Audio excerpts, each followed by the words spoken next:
Okay, great. Good morning.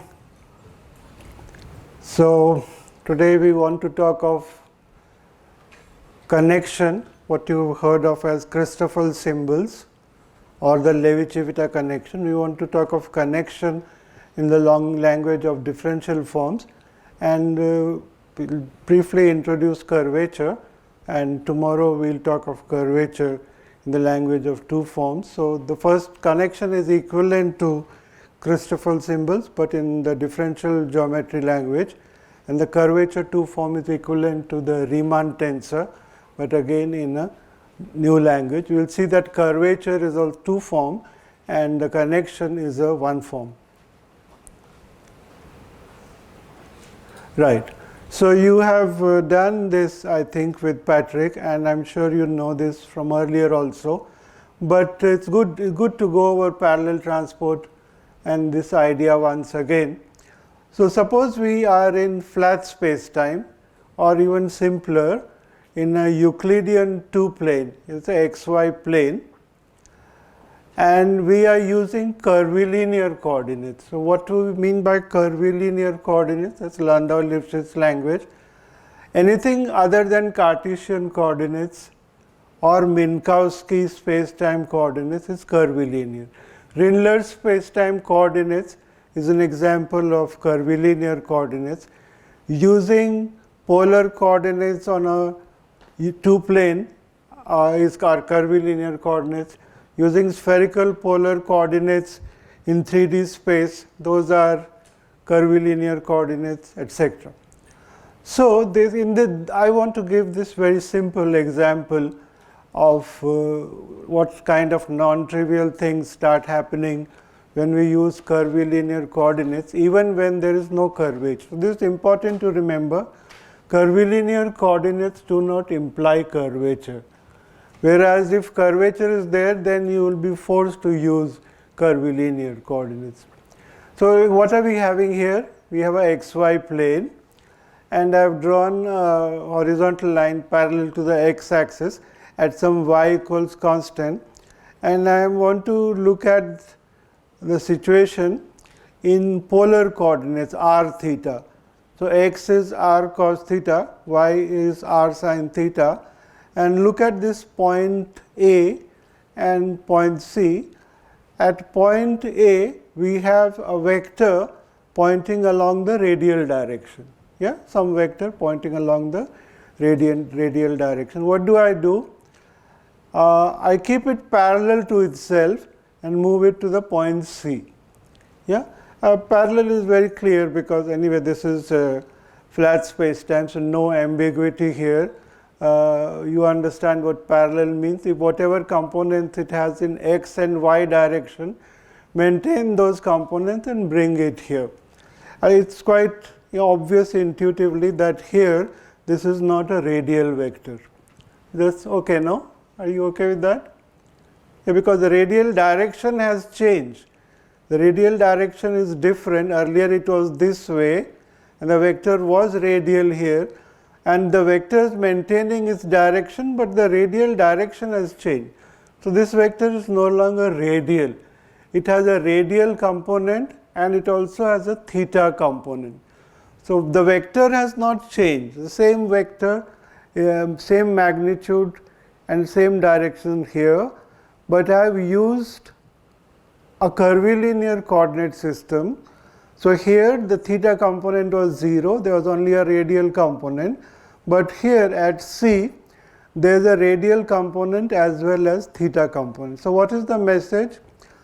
A vector that is radial at the first location A is no longer radial after being parallel transported to the second location C. Components in curvilinear coordinates change upon parallel transport. So that is clear, no? And that has consequences which we will see now. If curvature is present, this change, the change in curvilinear coordinates, this change will depend on the path on which the parallel transport is done. So suppose I did a parallel transport from A to C.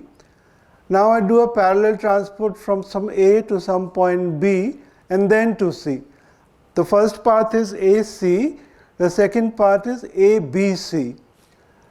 You can visualize that if you are on a flat Euclidean two-dimensional plane, the vector that you will get by coming from A to C is the same vector that you will get by going from A to B and then to C. Yeah?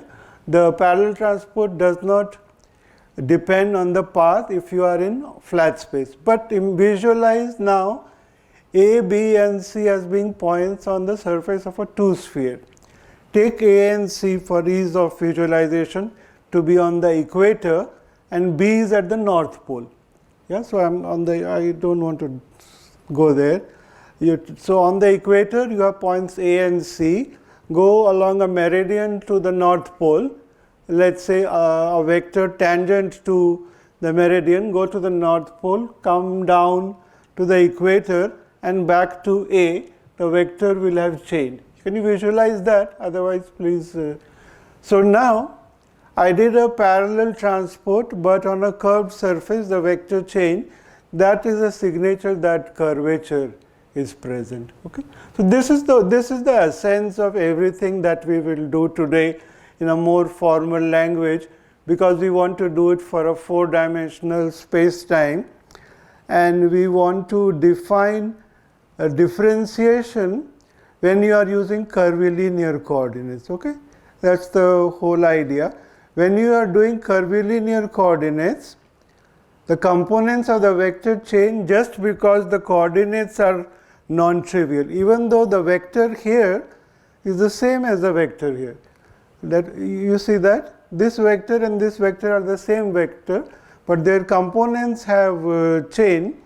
So there is a change in the component. So when you differentiate, you should see some changes which are not evident just because of looking at this figure. So we have to do something formal, how to do differentiation when you are using curvilinear coordinates. But the essence is in this diagram. Everything that we will do today is already here. Okay, how to define, you have done this, but it's good to go it over again because I'll also need it in my talk today. How to define derivatives or differentiation when you are using curvilinear coordinates.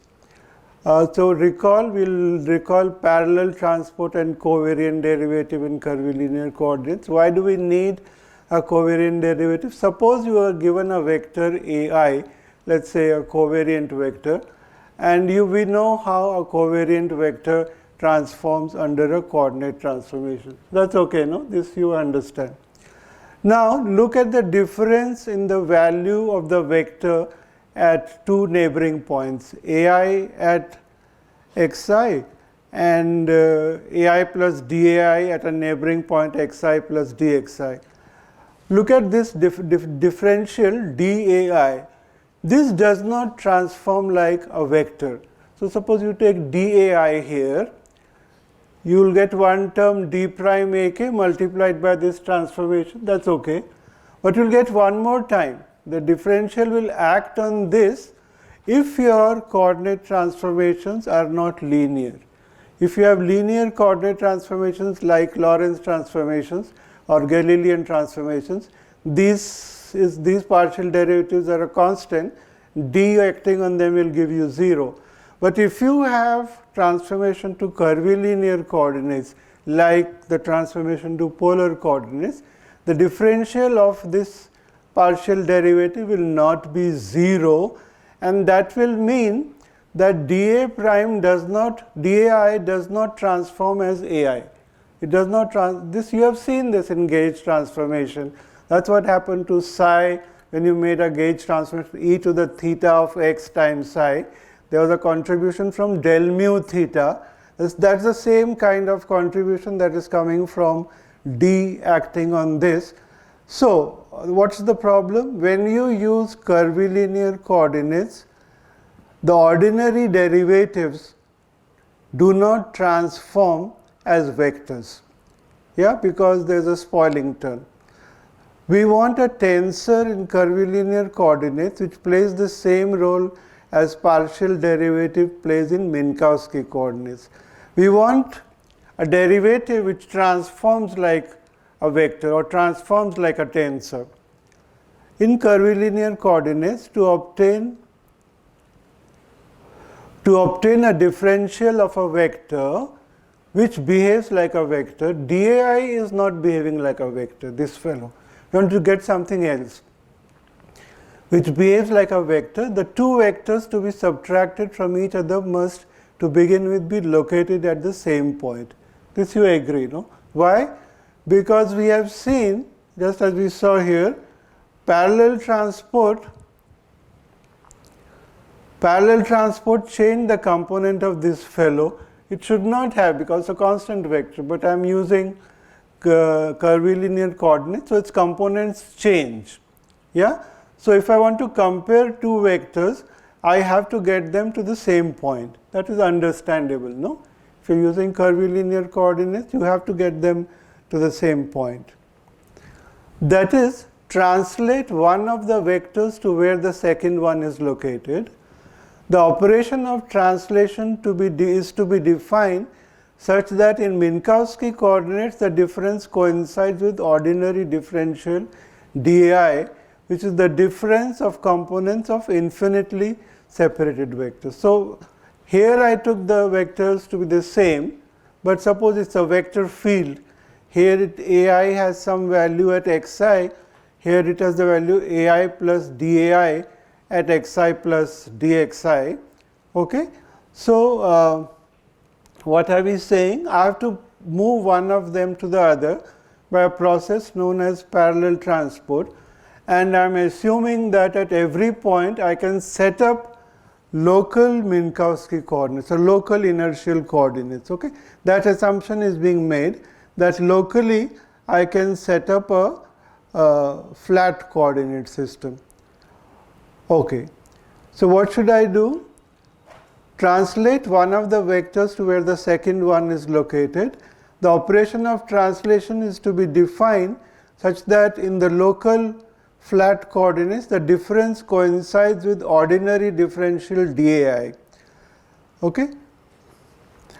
Whatever method of translation I use should be such that there is no change in components with respect to the flat coordinates here. So here, whatever flat coordinates I set up here, if I was to have set up those same flat coordinates here also, the components should not change. Yeah, that is what is meant by parallel transport. So when we use Minkowski coordinates, the components of vector must not change during translation, and this is the definition of parallel transport. So, okay, all right, I have curvilinear coordinates, all right, I do. In them the components change, but I also have inertial Galilean or Minkowski coordinates locally here.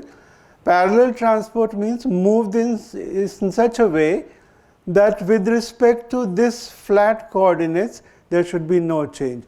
So when you use flat coordinates, there should be no change. When you use curvilinear coordinates, there is a change. And of course, there is an intrinsic change, AI to AI plus DI. But when I bring AI here, I should do it in such a way that essentially I am not changing AI. That's parallel transport.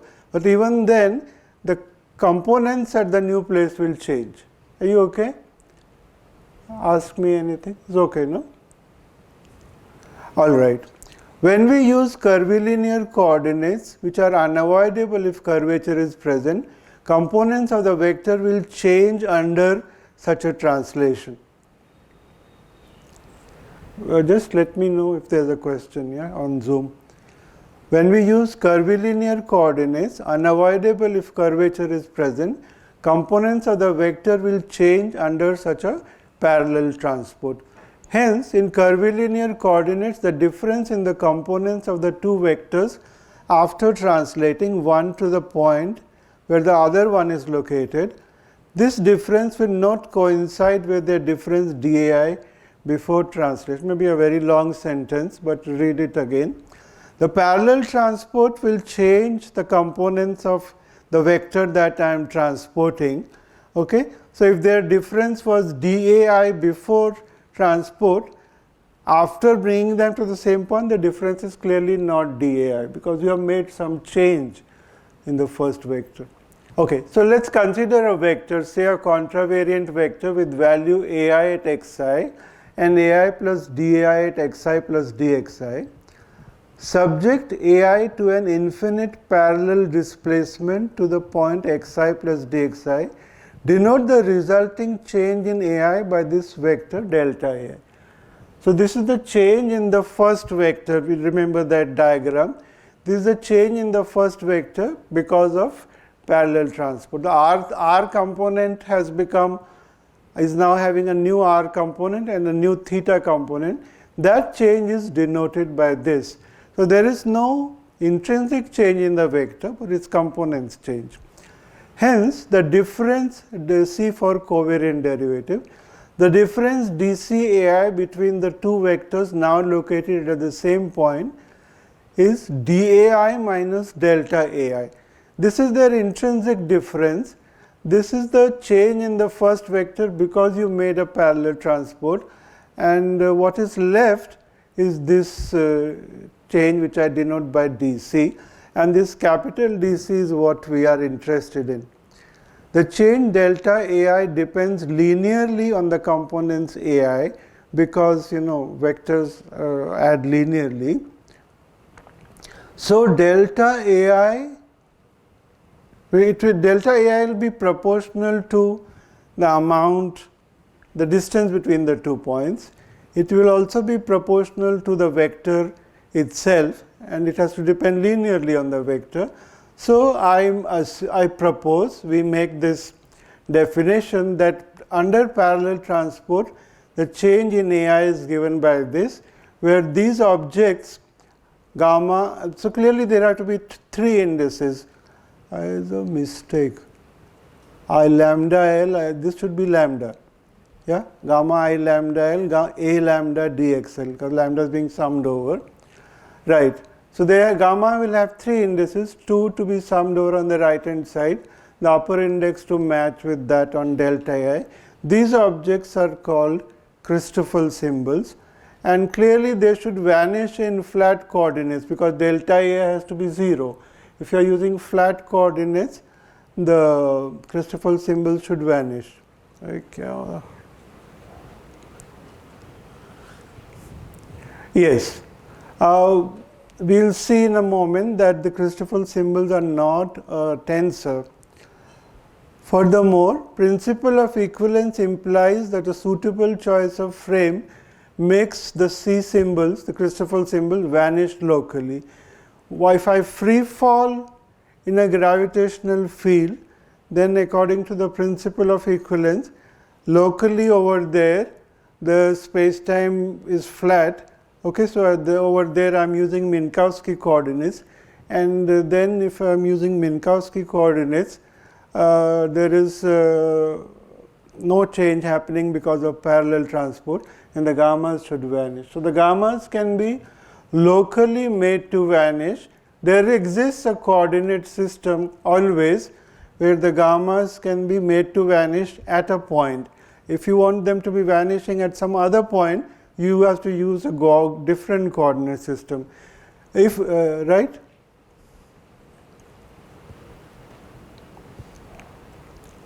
Yes, I should clarify that.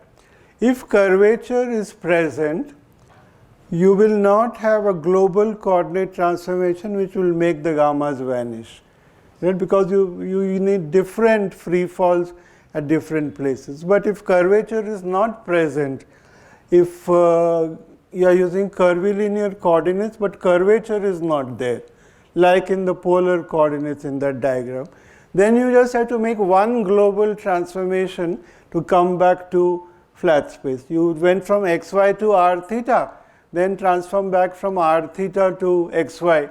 It's the same transformation you are making everywhere. So you can make gammas vanish by a global coordinate transformation.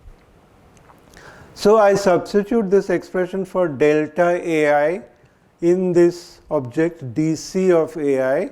So dAI is del AI by del XL dXL. So this is dAI. Del AI by del XL dXL, this is dAI. Substitute for delta AI and substitute for delta AI and you will get this expression. The quantity inside the brackets now clearly transforms like a tensor because dXL, coordinate differential, is a vector. This is a vector now. dCAI is a vector because I'm comparing these objects at the same point. Yeah, I'm subtracting one vector from another vector at the same point. So this object is it's actually a second rank tensor. So this is a vector. This is, what is this? This is a second rank tensor. And sorry, this is still a vector. This is a second rank tensor, AIXL.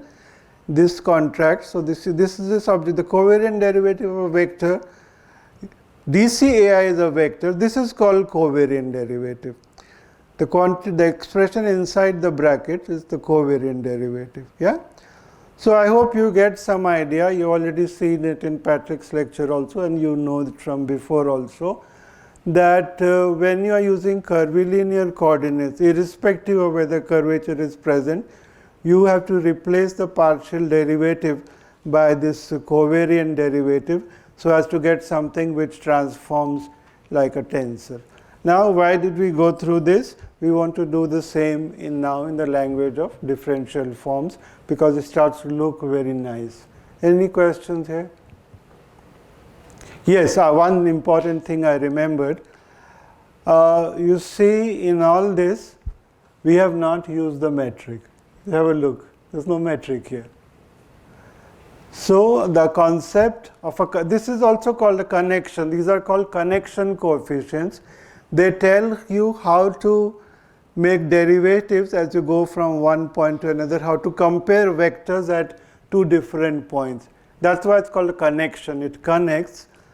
It can be defined independent of the metric. Where does the metric come in? We'll see that in a moment, or you already know it perhaps. And in general, they are also not symmetric. The Christoffel symbols are in general not symmetric. We'll come to that in a moment. So let us proceed to the main content of today's talk. I just want to see.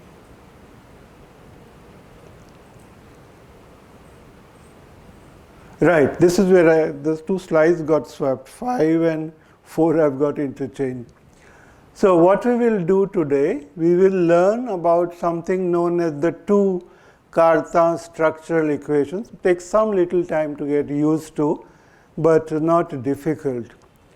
Cartan structural equations are a set of differential equations that describe the geometry of a manifold equipped with a connection relating something known as the torsion and curvature of the manifold to the connection. Okay? So please read it again. It's the same thing as I just showed you. And today in Patrick's lecture, you'll also learn about curvature and the Riemann tensor. And I'm sure you already know it. We are just describing Christoffel symbols and curvature in the language of differential forms. And the basic idea is very simple. Up till now, we've been working with coordinates. That's what covariant derivative described in a coordinate basis. But in my earlier lectures, I've also talked of tetrads. Locally, space-time, in a space-time, you can set up these 4 vectors which describe a Lorentzian frame, an inertial frame. Are you comfortable with that? Every point in space-time, I can set up a Lorentz frame, okay, an inertial frame, and 4 vectors I can set up over there. That's what on one tangent space. What about the next tangent space? I will do the same. I'll set up Lorentz frame there also. If you are not using curvilinear coordinates, the Lorentz frame is same everywhere. It makes sense, no? It's a global Lorentz frame. But if you are using curvilinear coordinates, and in particular if curvature is present, your Lorentz frames change from place to place. In Cartan calls that moving frames. So this is a understanding of how to use connection to describe moving frames. So you change a vector, under parallel transport its components are changing. Same concept, do that to the full frame.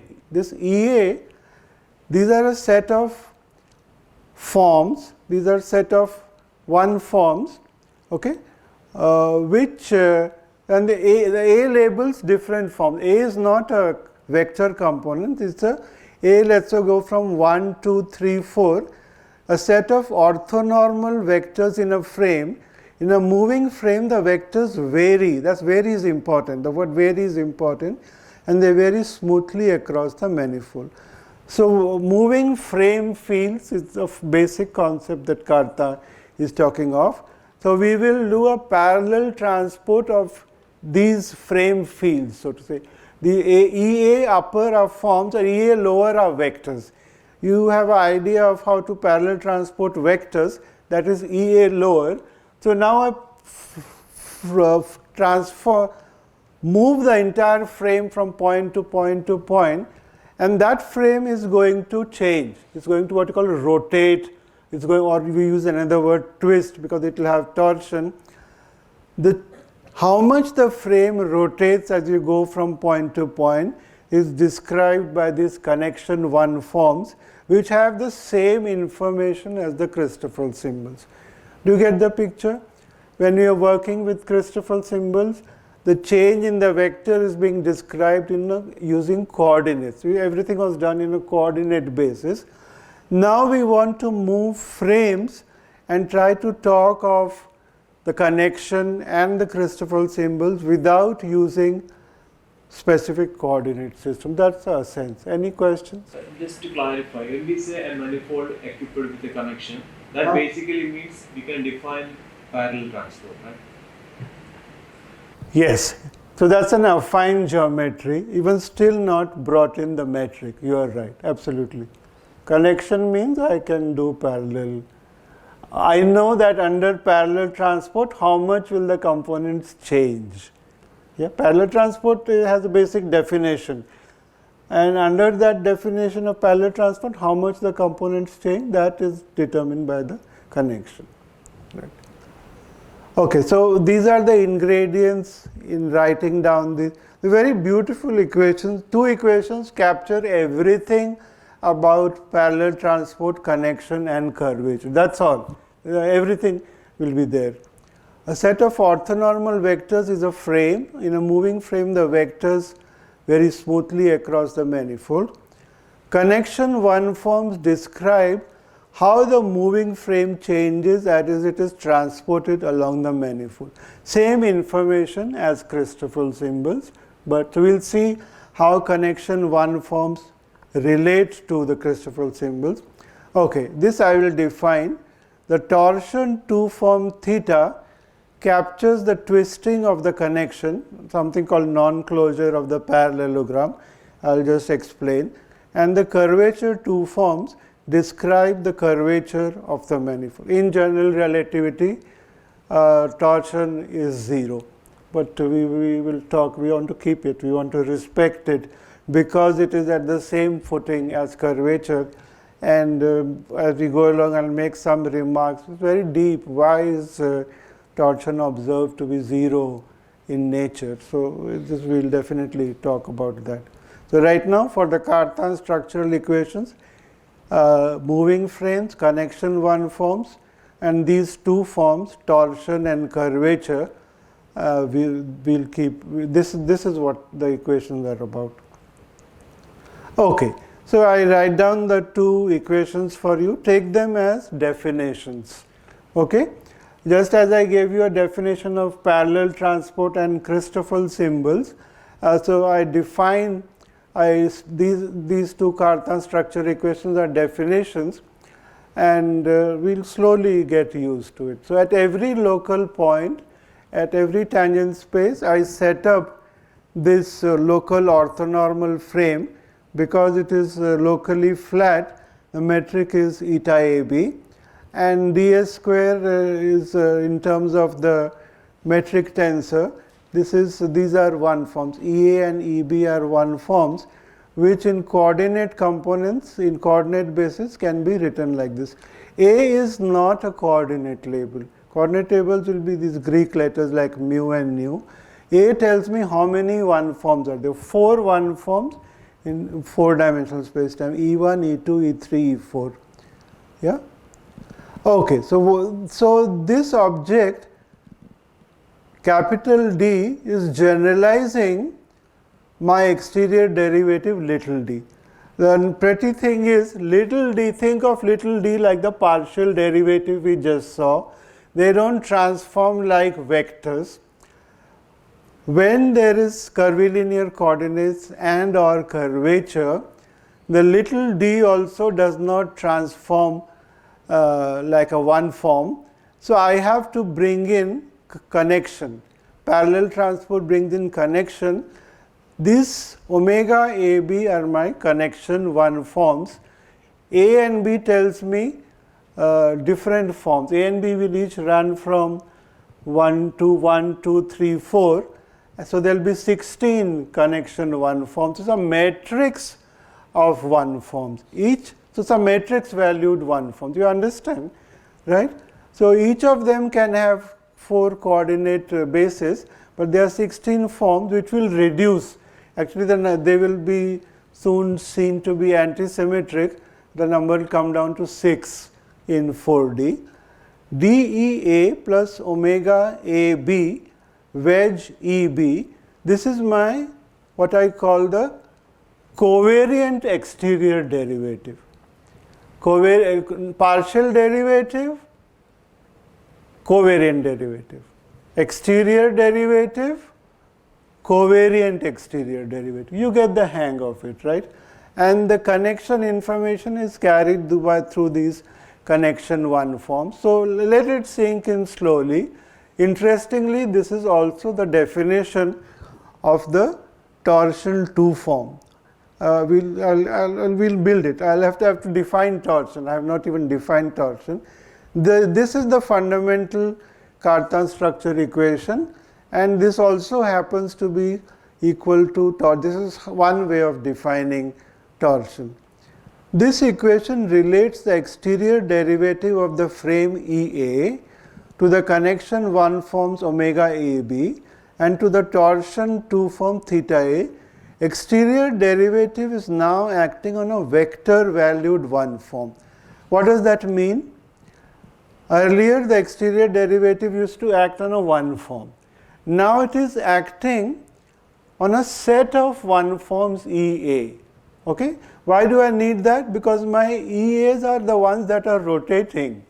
Yeah, the EAs are rotating into each other. So my exterior derivative has to act on the whole set of EAs, and this connection one form is what is measuring the rotation. Okay? The exterior derivative, covariant derivative, tells how the frame rotates as we move along the manifold and how this rotation is related to the torsion. Now the second structure equation, this is it. We introduced connection one form. Now I want to know how the connection changes from point to point. Going one level further, last time we saw gammas. Today Patrick will tell you how the gammas change from place to place. That is determined by the curvature. Okay, change in gamma. So that is this equation, the second Cartan equation. Curvature 2 forms. Again, how many are there? 16. Yeah, but it will, by antisymmetry, it will reduce to 6. Just like 6 connection 1 forms, 6 curvature 2 forms, and this is the definition of the curvature 2 form. Given the connection 1 form, do the exterior derivative, and this is basically measuring how this fellow is not transforming as it should if space was flat. So you have to add this extra term.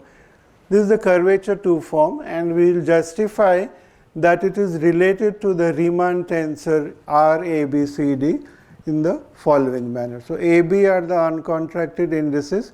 If you write it in this form basis, then this becomes RABCD ECED. This equation relates the exterior derivative of the connection forms to the curvature 2 form RAB. It describes how the connection itself changes, and this change is directly related to the curvature of the manifold. So one might ask, okay, do I go on and on? D omega gives me R, dr will give me something, then so on. No, it ends. That's beautiful. There's a closure. The torsion 2 forms and the curvature 2 forms obey Bianchi identities, where D is the covariant exterior derivative. The covariant exterior derivative of the torsion 2 form is related to the curvature 2 form, and these are two Bianchi identities, again related to boundary of a boundary being 0. So we will come to that. We'll see that tomorrow. So this is it. You don't go higher. You do one more D on this, it will vanish. Yeah? So in particular, if the torsion is 0, this gives me a constraint on the curvature tensor. You remember the Riemann tensor obeys a cyclic identity on 3 indices, R, A, B, C, D, and if you keep A fixed, cyclically rotate B, C, D, the sum of the 3 terms, that gives you that is the first Bianchi identity. It's a consequence of, if you have no torsion, then that holds. If there is torsion, that will not hold. And this gives you the what we call the contracted Bianchi identity. The covariant divergence of the Einstein tensor is 0. You see that tomorrow, which is what allows, which is what is consistent with covariant divergence of the energy momentum tensor vanishing. That is a consequence of this equation. So rest of the talk we build this. We will learn how to compute connection 1 forms. We'll see some simple examples, and then how to relate these connection 1 forms to the Christoffel symbols. Okay, we'll see that. But any questions? We have small d square equal to 0. That doesn't hold for capital D, right? This is a good question. I didn't pay attention to that. Why should it? Theta over the Yeah. You are right. If I do a D here, if I do, I have to think. I am sorry. Then the last equation. Here. Already d of theta A. Right. That should have been ideally 0. No, but theta is not exact, no? If theta was exact, then I can think, because if theta is a 2 form. You have defined theta A to be d of. No, but this fellow is there, no? No, for capital D of EA.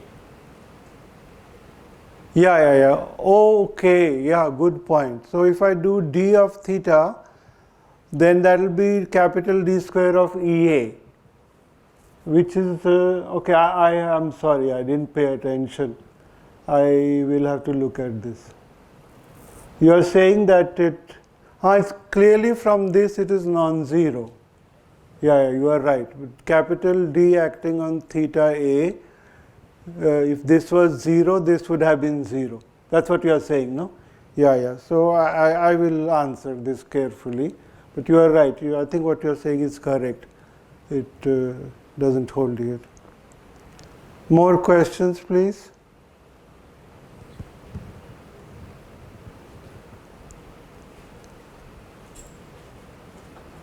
Okay. Yeah, I think it's. Yeah, that's what he also said. You're right. Capital D square should not be 0. I think that's correct. Yep. Okay, so before we go on to curvature, let's spend a few minutes understanding physically what is torsion. So just a quick recap of covariant derivative once again. What is covariant derivative? How rapidly does a vector field V change along a curve with tangent vector u parameterized by lambda, where u is the tangent vector d by d lambda. Lambda is the parameter which changes along the curve. So if I ask this question, how rapidly does v change along a vector u? And the answer is given as this, just to make a better language. The answer is dv by d lambda, identically equivalent to the covariant grad of v along u, the covariant derivative of v along u defined by, take v at lambda equals lambda naught plus epsilon, parallel transport it back to lambda equals lambda naught, and calculate its difference from the v there. Yeah, divide by epsilon naught, take the limit epsilon naught going to 0. This is the covariant derivative of v along u. V at lambda naught plus epsilon, parallel transport it back to lambda naught, minus v at lambda. This makes sense, right? It's the same thing as what we did.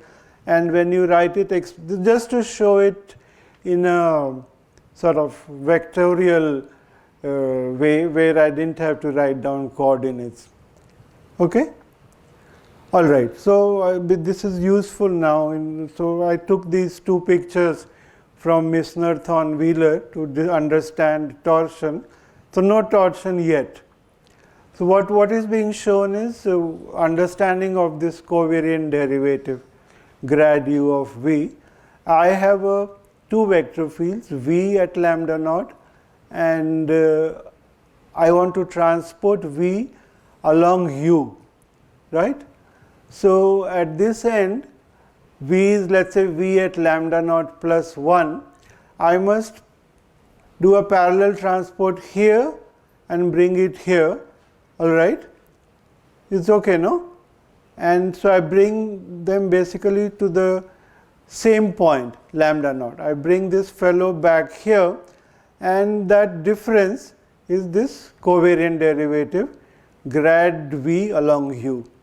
Or he's saying equivalently that you could have equivalently taken it from here to here and then compared, you will still get grad of v along u. Just a pictorial representation of the covariant derivative. Okay. So now what is torsion? So this is just a screenshot from the book. What is happening? I have v at lambda naught here. I have u at, what's that? Yeah, that's also u at lambda naught. Suppose I move u along v. I will come to some new vector, u at xi naught plus 1. So this is lambda naught, and this is xi naught, I think. Xi naught plus 1. Lambda naught plus 1. Parallel transport it here, you get something. Parallel transport this there, you get something. When torsion is present, this parallelogram does not close. You move this here, you move this here, but in the end, the tip, this tip and this tip don't match. You are left with this resulting vector, which is the sum difference of grad uv and grad vu. That is this fellow. Ignore this equality for the moment. You are left with this difference. Do you understand this? The parallelogram is not closing. Its non-closure is what is torsion. Okay? So the definition of torsion written here, grad uv minus grad vu minus this commutator uv, where uv is defined like this. It's the so-called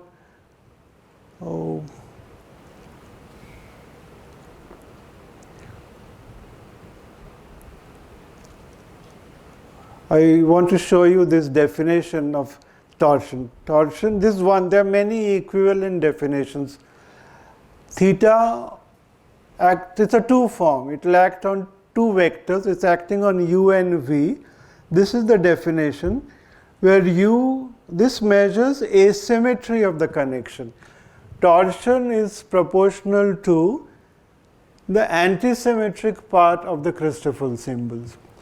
Okay? That is one definition of torsion. The Christoffel symbols, we did not assume them to be symmetric in the definition that I showed you. They are not assumed to be symmetric. The antisymmetric part of the Christoffel symbols is proportional to torsion, which can be shown by taking this definition of torsion, where the commutator uv acting on a function is basically u and v acting as directional derivatives on f to give you this definition of the so-called Lie bracket.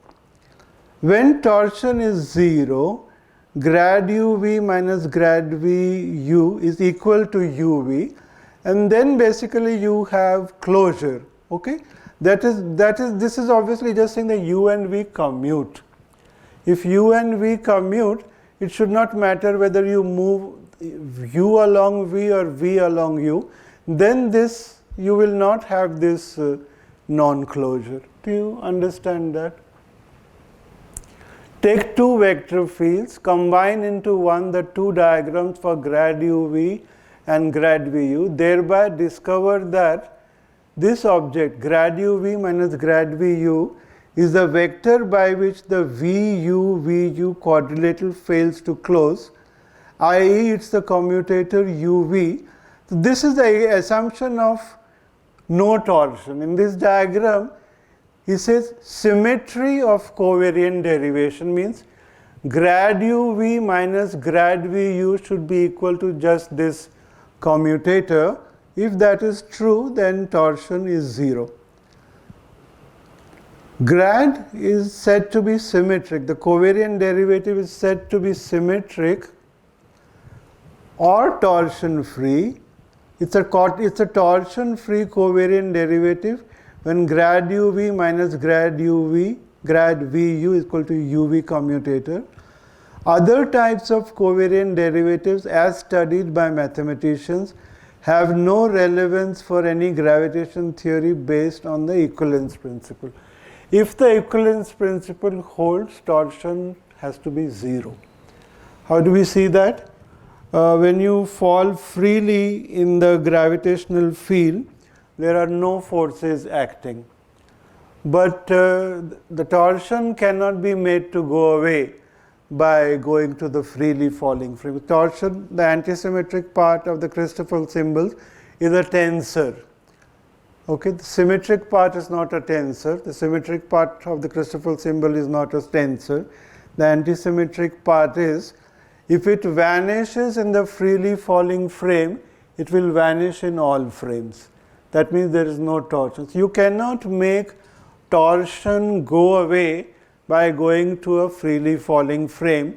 So there's a force present which you cannot make vanishing by going to a freely falling frame, and it acts like a force. So the equivalence principle will be violated. So if you have a gravitation theory based on the equivalence principle, torsion has to be 0. But there's a deeper question, why nature doesn't have torsion. Yeah? General relativity does not have torsion, but so the two definitions of torsion can be shown to be equivalent. I'll come to that. What do I mean? I gave you one definition of torsion here, and I've given you another definition of torsion, right? Why this is... Right, this is another definition of torsion in terms of connection 1 forms. This is a definition in terms of covariant derivative. So I'll show you in a moment some idea of the proof. These two definitions of torsion are equivalent. What I want to emphasize, look at these two Cartan structure equations. Torsion and curvature are at the same footing. These are two forms, these are two forms. Of course, there are 4 of them, these are 6. The number is different, but look at the harmony between these two equations. So, general relativity has 0 torsion, non-zero curvature. Maybe there are more general theories where torsion is also present, so I'll comment on that as we go along. But where were we? Any questions about this?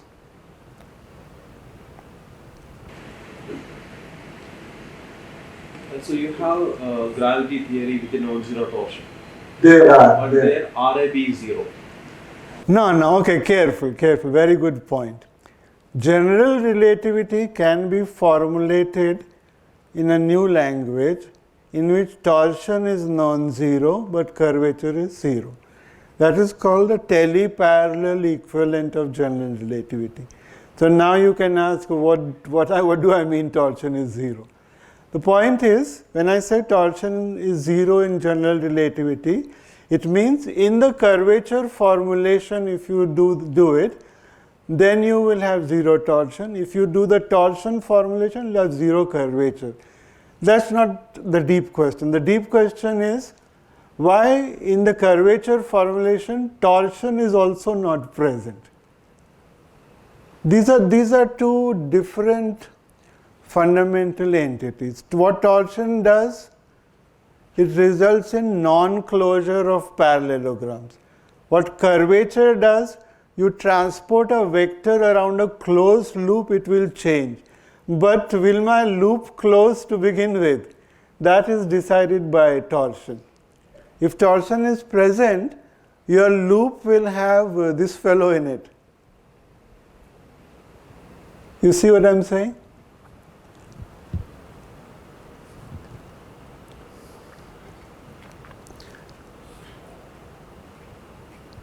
More questions? So in teleparallel equivalence, do we consider equivalence principles to the modes? Yes. In a subtle way, you are very good point. The connection is actually flat. Connection is always flat. That is the symmetric part of the connection. I will just take a moment to look at the chat. Are there any questions there? I haven't been looking at it. No, if torsion is there, then there will be no free fall. Yes, true. But your point is very good, because I'm still doing general relativity, just in the teleparallel equivalent way. So there what is happening is that curvature is always 0. So in some sense, when you free fall, the torsion will also vanish. That is the equivalent statement of the equivalence principle. But that's a very good point, yes. What we are more interested in is a theory in which curvature and torsion are both present. That is not general relativity. Teleparallel equivalent of GR is GR. But if curvature and torsion are both present, that is not GR. So there is a very nice, it's a huge subject, gravitation theories with torsion. So maybe right now or in a few minutes later, I want to say a few more things about torsion. So I think I'm planning that the last lecture I will show you a generalization of general relativity, the so-called Einstein-Cartan theory, where torsion and curvature both are present. Maybe this is a good time to talk about it. Slow down, take a break, the physics of it. What is the total group of symmetries of Minkowski spacetime? One is Lorentz symmetries, does not change under Lorentz transformations, which includes what we call rotations and boosts. Boosts are basically space-time rotations. So let's say Lorentz group is about rotations, yeah? But Minkowski spacetime has additional symmetries, translation symmetries, which we don't talk of much in general relativity, because what we are doing in GR, we are gauging the Lorentz group, so to say, right? There's different Lorentz frames at different points, we are gauging it, but we are not gauging the translation symmetry. Translation symmetry plus Lorentz symmetry together is what's called Poincare symmetry. That's the Poincare group. And basically translation group would be like R4 or R13 in Minkowski spacetime. So the full group of symmetries of Minkowski spacetime is rotations and translations, where rotations refers to the Lorentz group, Booth and spatial. So when Poincare group has Lorentz group and translation, rotations and translations form the net symmetries of flat spacetime. In quantum field theory, both these symmetries are present and important. The Dirac equation and quantum electrodynamics has full Poincare symmetry, not just Lorentz symmetry. And the Lorentz rotations correspond to energy momentum tensor. The translations correspond to spin. So in quantum field theory, mass and spin are both important attributes of a particle. They are related to the Poincare symmetry being present. In general relativity, we are only dealing with Lorentz symmetry, and the source of the curved spacetime is energy momentum tensor. We don't deal with translation symmetry, and it's a deep question. Why? We discussed that. I think you said something. What happened to translation symmetry in gravity? And that is related to spin angular momentum. Translation, spin, mass, Lorentz rotations. Translations go with spin, Lorentz rotations go with mass. Mass and spin are both important. So classical theory of gravity, which takes into account spin also, is called an Einstein-Cartan theory. Okay? And the other interesting point is that in the Einstein-Cartan theory, the energy momentum tensor is no longer symmetric. That's another deep question to worry about. Why is the energy momentum tensor symmetric? It turns out the symmetric part is sourced by energy momentum. The antisymmetric part is sourced by spin, which has to do with torsion. So if you include torsion, you are covering the symmetric and antisymmetric part of the Christoffel symbols, symmetric and antisymmetric part of the energy momentum tensor. You begin to respect Poincare symmetry. You have mass as well as spin. It starts looking more like quantum field theory. And yet we have this question that there seems to be no torsion in nature. Okay? Is it that that requires going to quantum gravity? Does it require going to higher dimensions of space-time? Is torsion something to do with the weak force? Is weak force a different way of writing torsion? So all those important questions are there. So if you gauge the translation symmetry, you get, in general, we call Poincare gauge gravity. So generalize Einstein's GR to have Einstein-Cartan theory with torsion, or even more generally, Poincare gauge gravity with torsion. For me, this has been always a very interesting question. What are we? Nature doesn't behave like this, you see. It seems to behave like this, but there is no obvious reason for torsion to vanish. And it is there in quantum field theory. When you couple the Dirac field, the spin half particles described by spinners, when you couple them to classical general relativity, the connection cannot be symmetric. It has to have torsion. So this I'll probably do in the last lecture or second last lecture, coupling gravity to fermions. And you'll see, then this connection is called the spin connection. The connection coefficients that we have are called the spin connection. So just a little detour because this problem is of a lot of interest to me. If it is of interest to you also, we can explore this further. Yeah, I think I can finish. Okay, the vanishing of torsion means the covariant exterior derivative dA of the co-frame field vanishes from the first Cartan structure equation.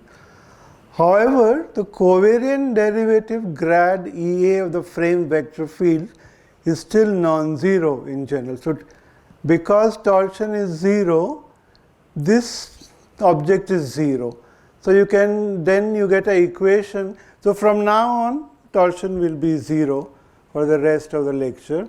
You can write dEA, little dEA as minus of this when torsion is 0. Right. Whereas the covariant derivative of a vector field is defined like this. So, this is the definition of covariant derivative, equivalent to what we saw in the beginning of the lecture. So, I have to show you how gammas and these connection 1 forms are equivalent. What does this mean? The covariant derivative along a vector field x of EB is omega AB, this 2 form acting on the vector x times this direct product with this vector EA. This is non-zero even when torsion is present. So, this covariant exterior derivative is different from this normal covariant derivative. dEA vanishes when torsion is 0 and you get this relation that the exterior derivative of a vector valued 1 form satisfies this condition, whereas the covariant derivative is given like this. Okay? And these two are obviously related. Okay? The covariant derivative of the co-frame, if grad EB is this, the covariant derivative of the co-frame, these are vectors, these are forms, covariant derivative of EA is this object. Okay? Understanding the connection 1 form. So, what is the connection 1 form? It has the same information as the Christoffel symbols. Christoffel symbols tell change under parallel transport using coordinate basis. The connection 1 forms tell the same change using rotation of orthonormal frames. Are you okay with that? You get some hang of it? We will calculate. Now, at the end of the lecture, we will do examples to compute this connection 1 form. Connection 1 forms are a set of matrix valued 1 forms that describe how an orthonormal frame rotates or twists as one moves from point to point on the manifold. And this we have seen just about here. This is the definition of the covariant derivative in terms of connection 1 forms. Connection 1 forms act on a vector to give a number. So, this, as I said, has the same information as the Christoffel symbols. We will see that in a moment. Questions?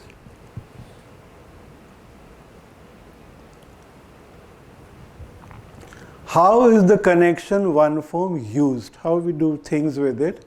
Given a vector field V expanded in this basis EA, its covariant derivative. So, I am put this subscript C to make it different from the covariant exterior derivative. The covariant derivative of a vector field V is given by the following action of dC on these components, which are acting like now what are called vector valued. This is d little VA plus omega AB VB. This defines the covariant exterior derivative of vector valued functions in the orthonormal frame. Okay? The above definition of connection 1 form is equivalent to the one through the torsion 2 forms. So, here I have introduced the connection 1 form like this, relating it to torsion, and I am also introducing it like this. Okay? These definitions can actually be shown to be equivalent to each other. You get some hang of it, it's getting a bit confusing maybe.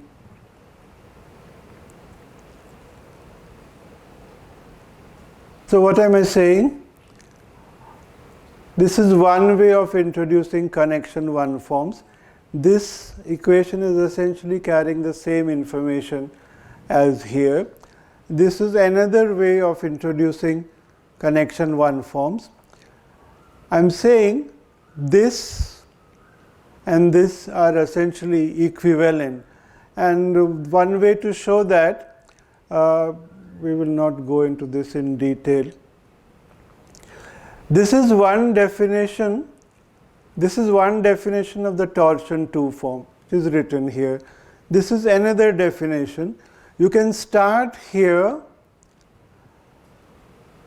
You can start from here and show that this definition and this definition are one and the same. And the way to do that, this is the 2 form. It acts on a pair of vectors and open up the wedge product. So omega ABU, EBV, and the antisymmetrized part.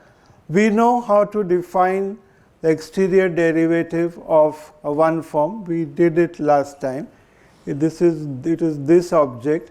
Substitute this definition here. You will find that this theta A reduces to there should be a right. This fellow will be EA times theta, which is what I showed here. Right.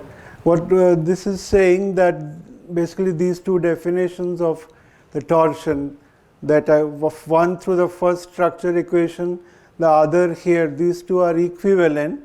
The torsion 2 form is EA times theta, where theta is this object acting on vectors. So this is true, and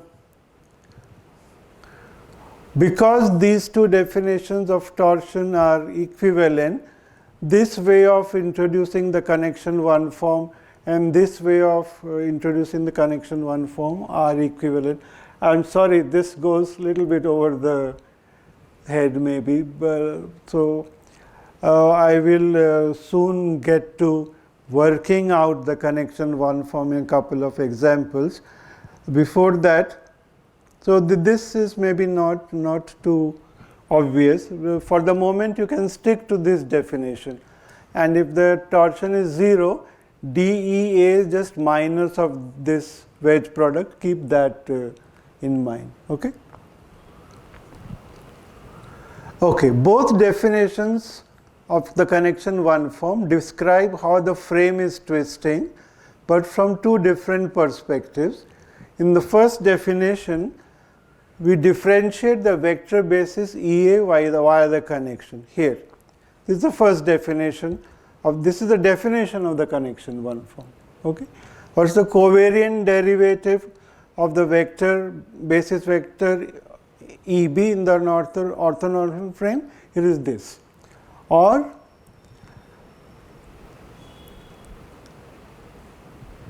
differentiating the one form basis EA via the exterior covariant derivative. That is this definition. Okay, so the exterior covariant derivative is acting on the one form and telling us what the connection one form is. This covariant derivative is acting on the vectors and telling us this. These two definitions are equivalent. When torsion is 0 and the connection is metric compatible. What is metric compatible? Grad covariant derivative of the metric is 0. So these are two independent conditions, vanishing of the torsion and metric compatibility, namely this. These are two independent conditions. We'll talk more about this just now. When these two conditions hold, the connection one forms are antisymmetric. I haven't proved this, but it can be shown. So repeat, no torsion, metric compatibility, then this holds, and there are only 6 of them in 4D, because this antisymmetric 4 by 4 tens matrix, it has 6. And how many Christoffel symbols are there? 40. The information of 40 Christoffel symbols is captured in 6 components of the connection one form. Okay, so we'll see that in an example. How is the use of connection one forms in the covariant derivative equivalent to the use of Christoffel symbols? This can be proved by showing that the two are related as follows. Again, I have not given you the proof. This we know. This is a covariant derivative of a vector v. This you are familiar with, right? If this is true, then it is true that I have not proved this. The coordinate components of omega AB are given like this, which is intuitive. What is this? This is the covariant derivative of EB. Okay, and this is the covariant derivative of EB. Lambda labels its label the coordinate components of EB, and so the covariant derivative of EB contracted with E is basically what gives me the connection one form components. Equivalently, if we define grad beta, E beta as the covariant derivative, this E beta if you define like this, grad beta of E alpha, this is again by definition the covariant derivative, because this term will vanish. The covariant derivative of E alpha along beta is given by this. This is another definition of the Christoffel symbols, also called connection coefficients, and this is, you can contract it with a one form to get this number. This is another way of looking at the connection. So I did not prove this, but you can work it out that this is how the connection one form and the Christoffel symbols are related to each other. Please ask anything, because last two slides are dense. You get some hang of it at least? Yeah? Connection one forms are defined on moving frames. They act on the basis one forms of moving frames and tell how the frame rotates, but they capture the same information as the Christoffel symbol and the covariant derivative. Either you can do the covariant exterior derivative or you can do the normal covariant derivative. If the torsion vanishes, if and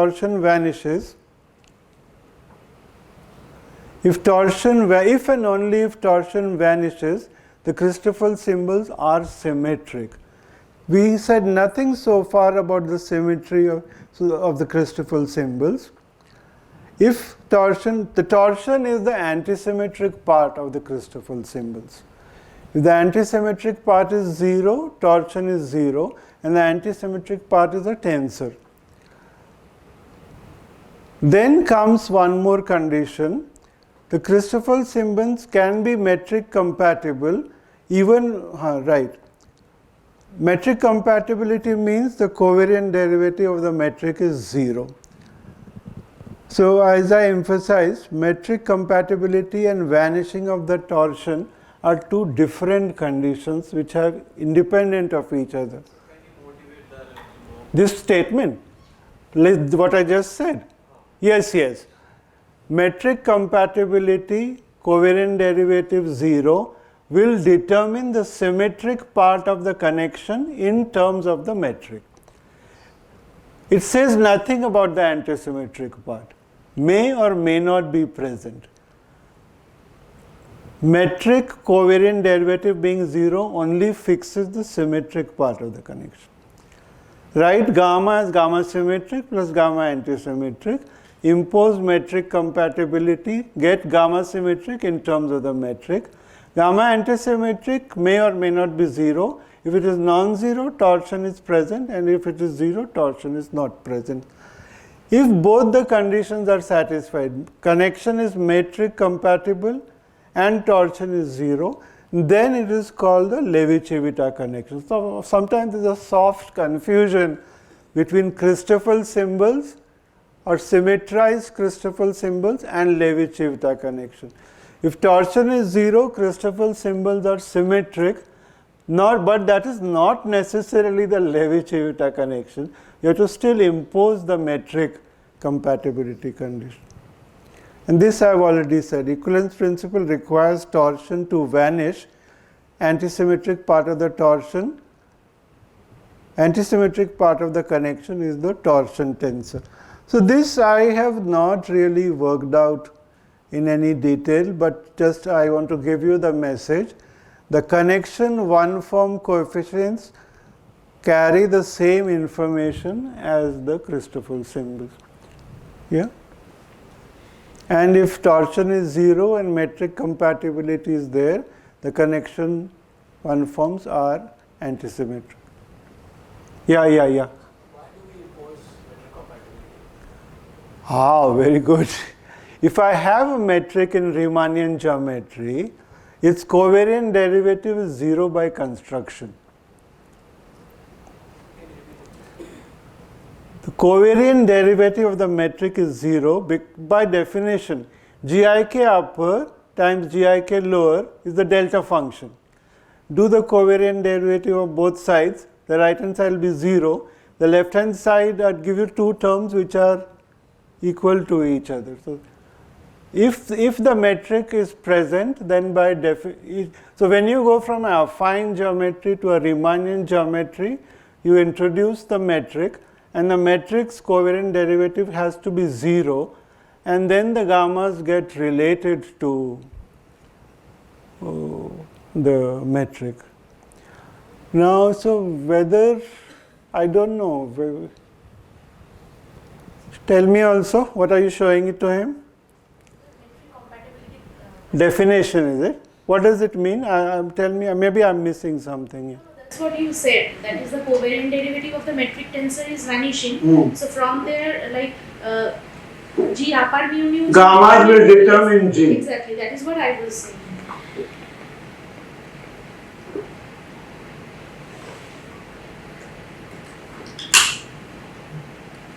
Is connection a tensor?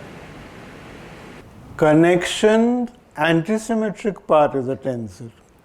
The symmetric part is not, because you can show by doing a coordinate transformation on the symmetric part that it will not transform like a tensor. And also locally I can make it vanish, no? If it was a tensor, that would not happen. Does it answer your question? Yeah, okay? Locally it will change depending on the Yeah, depending on the frame. It's vanishing in one frame but not vanishing in another. Yeah? Okay, so now to something nice and simple. Slowly we'll work this out. Two simple examples of calculating connection coefficients. Okay? First for the two plane that we introduced in the beginning, and then for the two sphere. So Euclidean plane, the two plane xy plane in polar coordinates, this is okay, right? This we understand. This also we can work out, the Levi-Civita. So no torsion, the symmetric, so no torsion, so antisymmetric part of Christoffel symbol is 0, and metric compatibility is used. So gammas are expressed in terms of the metric. I can work out the metric from here, and these are the non-zero Christoffel. This we all know how to do, right? Right? No issues here. Any questions? Okay, now the new part. I want to calculate this connection one forms omega AB. I will construct an orthonormal frame which is eta, which is the metric is now eta AB, say like ds square is E1 square plus E2 square, where E1 is what? dr, E2 is r d theta. Is this okay? Are you okay with this? This is E1 upper. This is my differential form. This is a one form. E1 lower using the metric. Obviously, this is partial derivative. That's how, basis vectors are directional derivatives, and then the corresponding basis 1 forms are these exterior derivatives dr, d theta. So E1 lower is partial derivative with respect to r, E2 lower is 1 by r partial derivative with respect to theta, and clearly the metric is Euclidean in this base. So far so good? Okay, now look at the first Cartan structural equation. Torsion is vanishing, so dEA is 0. I get dEA is minus omega AB wedge EB. Okay? Now look, what is d? So I do this for both cases, E1 and E2. dE1, what is E1? E1 is dr. dE1 is 0, second exterior derivative, d2 of r is 0. So this object is 0. Omega 1 to E2 can't be omega 1, E1 is 0, dE1 is 0, right? So that gives me omega 1 to E2. I can't have omega 1 1, omega 1 1 is 0, it's antisymmetric. So omega 1 2 wedge E2 is 0. What does that tell me? That omega 1 2 must be proportional, not E2, E1, right? No, E2, right. Because it is vanishing, omega 1 2 must be proportional to E2. Otherwise, if it was proportional to E1, this would be non-zero. Some function of r theta times E2. Are you okay? So this much for d for omega 1 2. What is dE2? E2 is r d theta. D of r d theta I put is dr wedge d theta, because the other one will vanish. R d square theta will be 0. This is dr wedge e theta, and by definition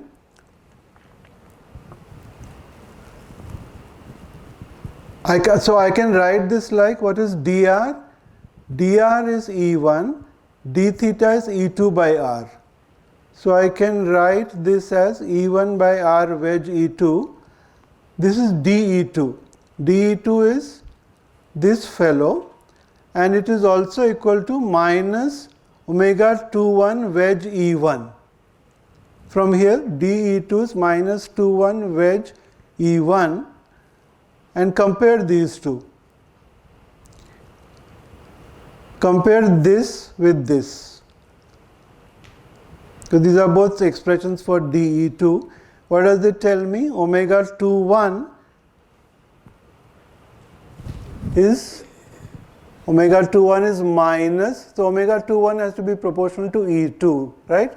Omega 21 is minus 1 by r E2, which is minus of omega 1 2 by antisymmetry. So that fixes this fellow. Omega 1 2 is minus of omega 2 1, so that fixes this function r, and I can also write this in terms of d theta, because d theta is E2 by r. Okay, maybe there's a minus sign goof somewhere here.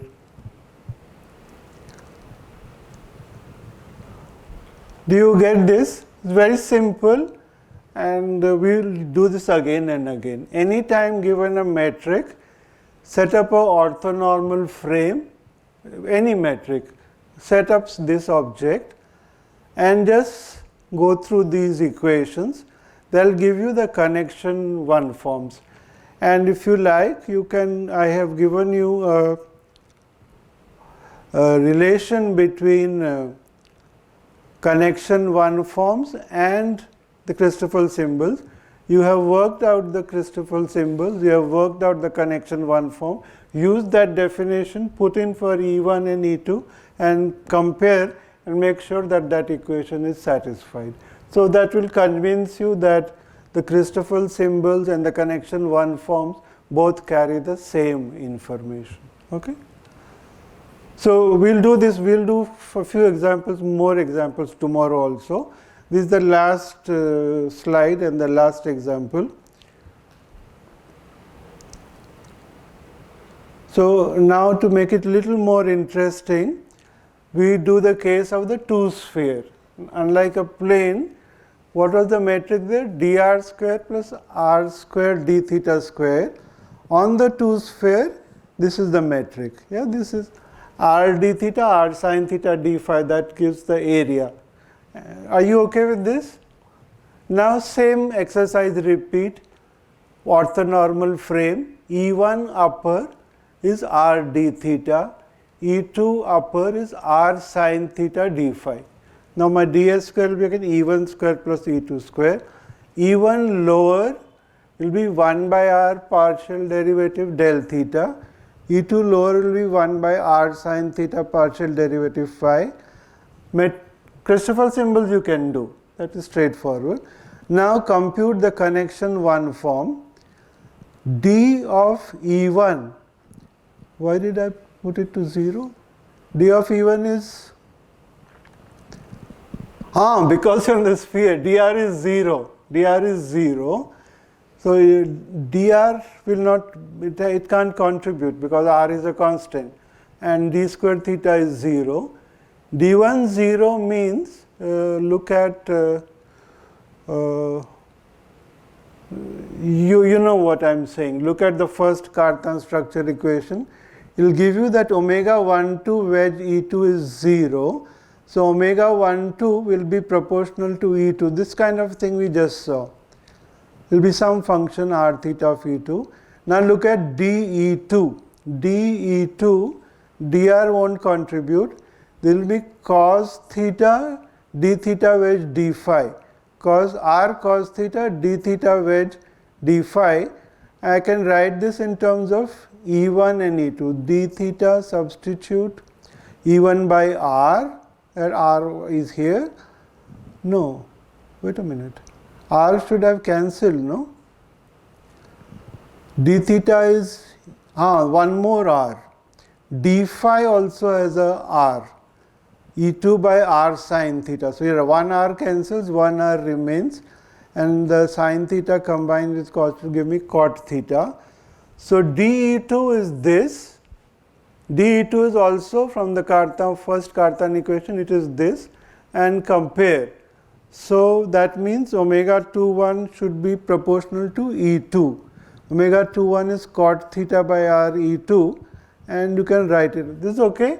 It's very straightforward. No, not okay, is it?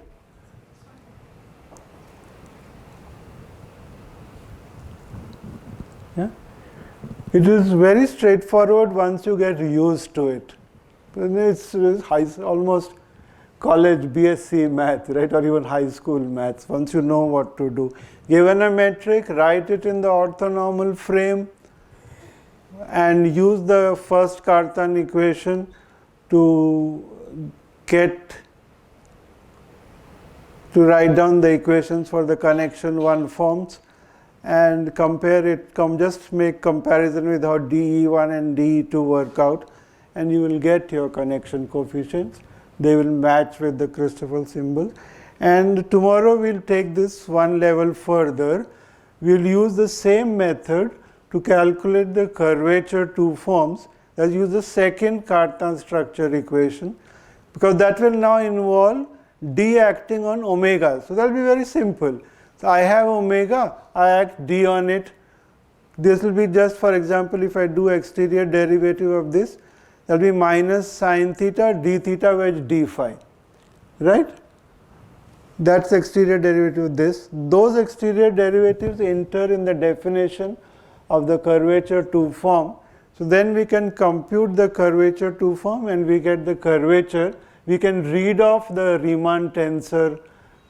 So Riemann tensor has 20 components. Leave out the 21 actually if you don't leave out the cyclic identity. If you leave the cyclic identity out, then 20.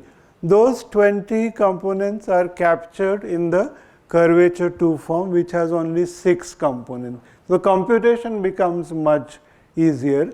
Apart from this pretty picture of the 2 Cartan structure equations capturing all of differential geometry, that's really quite amazing, with Riemannian geometry as a special case. Okay. So some parts were not very clear. explaining this formal equivalence between the connection one form and the Christoffel symbols. So we can talk more like where to read. Either the books are too mathematical, not for physicists, or if they are for physicists, I don't know. I'm not all that happy with Misner, Thornwheeler, who talks too much. You have to just go here and there. But try Misner, Thornwheeler, or Needham's book. I don't like in this part. In the two Cartan structure equations, just without even mentioning torsion, just set it to 0. He doesn't introduce torsion at all. So